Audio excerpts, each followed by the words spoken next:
Olá, sejam todos muito bem-vindos, tenham uma ótima noite. Estamos começando mais um De Bem com Você e no programa de hoje a gente vai falar sobre um assunto que transformou as nossas vidas em 2020, o coronavírus e todas as transformações que vieram junto com ele.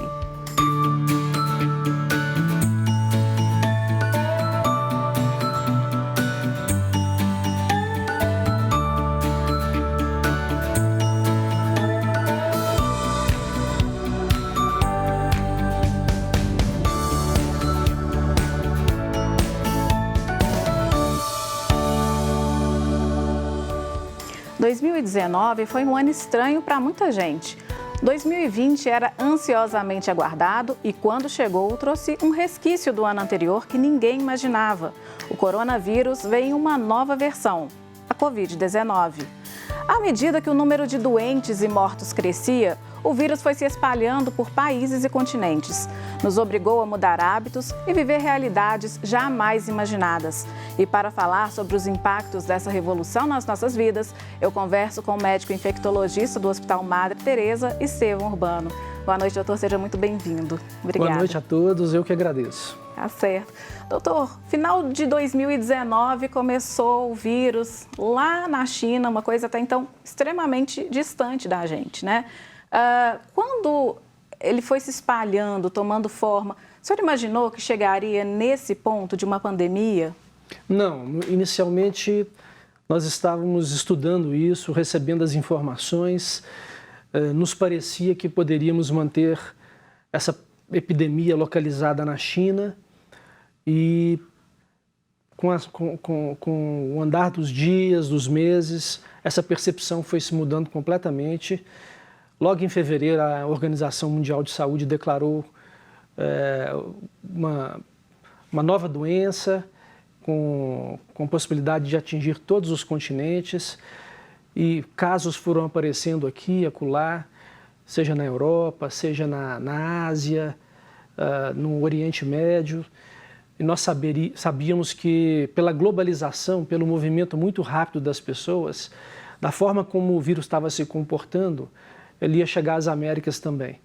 Então, de um início onde nós estávamos um pouco confiantes na restrição dessa epidemia, logo em seguida nós percebemos que ele tinha uma característica própria que facilitava a sua disseminação com muita rapidez. E, como eu disse, às vezes as pessoas dormem num local e amanhecem num outro continente.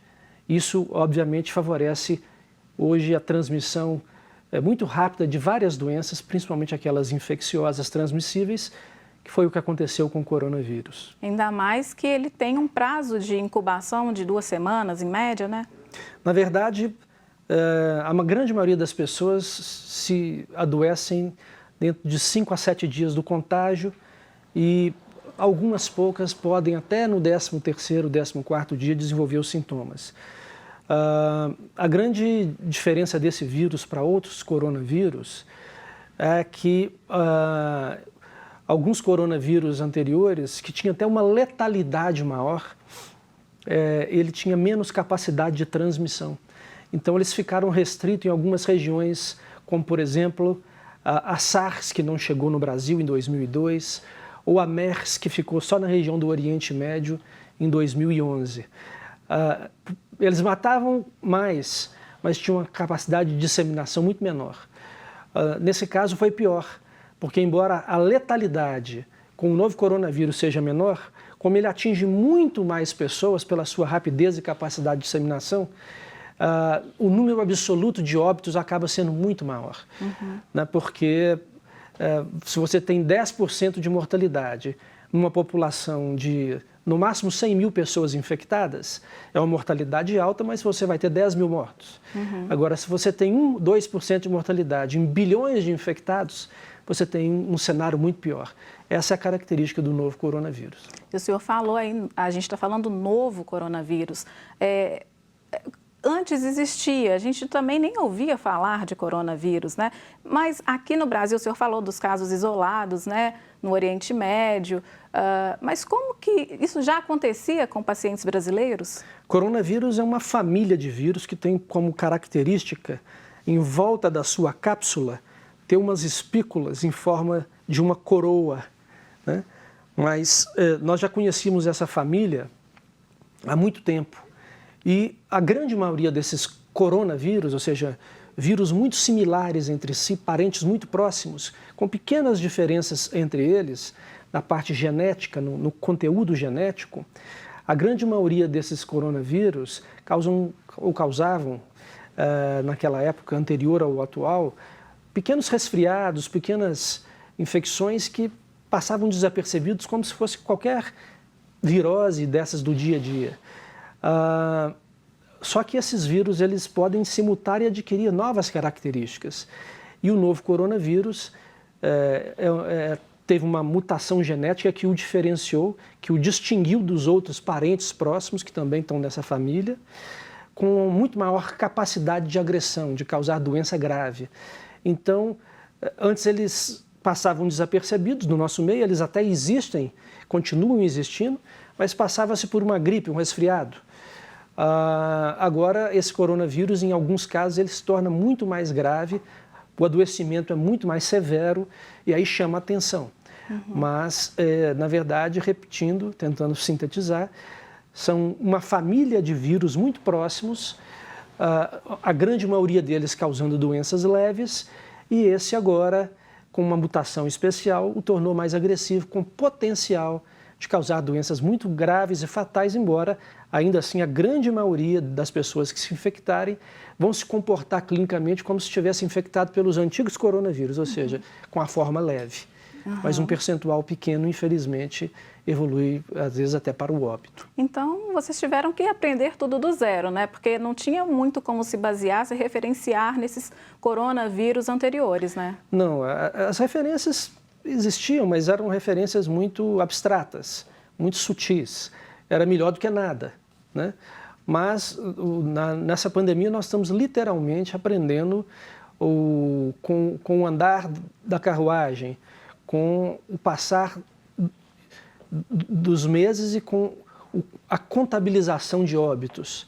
É como se você estivesse tendo que realmente, aquela velha expressão, trocar os pneus com o carro andando. Tanto que informações que nós considerávamos verdadeiras no início da pandemia se tornaram totalmente falsas agora. Com um corpo de trabalhos científicos, de pesquisas, que foram se acumulando no mundo inteiro. Lembrando que o dinheiro da ciência quase foi todo voltado para a pesquisa disso, então um volume absurdo de trabalhos começaram a ser divulgados e o que nós imaginávamos em março, hoje caiu, por exemplo, por terra, no sentido dos vários aspectos, né? Desde a transmissão até o diagnóstico e o tratamento. Uma das drogas mais importantes hoje para tratar os casos severos, que é o corticoide, porque essa é uma doença que inflama muito, então você tem que dar um anti-inflamatório como o corticoide. No início da pandemia era proscrito, era proibido dar.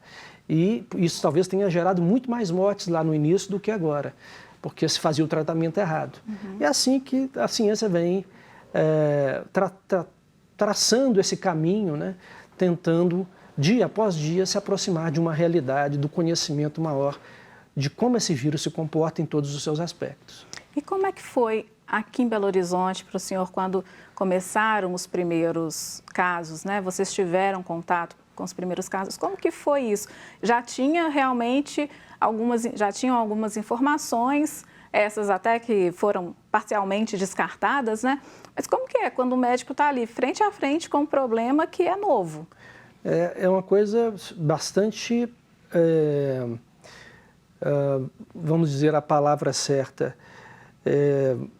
a gente fica, assim, ironicamente, num misto de apreensão, mas ao mesmo tempo de ter um sentimento de que ali é a nossa hora, né? A hora de ajudar as pessoas, de descobrir o novo, de se motivar para uma aventura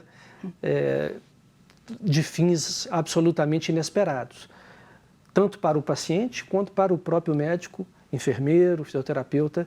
Nós perdemos vários colegas para a Covid do mundo inteiro durante essa pandemia. E, então foi um misto de sensações. Não havia uma única palavra ou sentimento para explicar tudo. mas é como se você tivesse se preparado para a guerra e, de repente, a guerra chega. Né? Eu fui um dos primeiros a estudar aqui em Minas a Covid e dar palestras sobre isso sem o primeiro caso ter chegado. Então, a gente estava se preparando para a guerra. Agora, quando o primeiro caso chega, aí você se sente no meio da batalha, a dinâmica emocional muda muito, né? E eu tive, inclusive, a infelicidade de ser o médico do primeiro óbito de Belo Horizonte. Então, aquele sentimento foi um sentimento de que realmente não era brincadeira, não era mentira, ninguém estava inventando nada. Que existem algumas pessoas que até hoje ainda duvidam. Tem um negacionismo, né? Mas quando você está ali perdendo pacientes, vendo dramas familiares, e o primeiro caso, inclusive, repito, aconteceu comigo, você tem certeza que isso não é um sonho que vai se tornar... amanhã você vai acordar e não vai ter mais nada, né? E a partir daí as coisas só foram aumentando, só foram crescendo, tanto no sistema privado como no sistema público. Nós tivemos próximo à superlotação. Vários estados do Brasil entraram em colapso. Eu mesmo tive a oportunidade de atender diversos pacientes que pegaram um avião e vieram de Manaus, do Pará, do Maranhão, do Rio, para se tratar em Belo Horizonte pelo esgotamento do sistema de saúde lá. Tinha alguma condição, tinham convênios, vinham se tratar em Belo Horizonte. Foi tudo muito rápido, né? E foi tudo muito difícil, porque nós já perdemos muitas vidas e já passamos por situações muito dramáticas dentro dos hospitais onde nós trabalhamos, com, às vezes, num fim de semana, uma família perder de sábado para domingo 3, 4 pessoas no mesmo CTI. Somos, alguns de nós, homicidas ocultos, porque podemos não ter sintomas, continuamos transmitindo, não valorizamos o que fala a ciência, acabamos infectando alguém, esse alguém acaba levando para sua casa onde tem alguém de risco, esse alguém de risco é o fim do duelo, o fim da cadeia e vai para o CTI. Tá certo. A gente vai continuar falando sobre isso. O papo tá bom, né, gente? Mas nós precisamos parar um pouquinho para o intervalo, mas é rapidinho.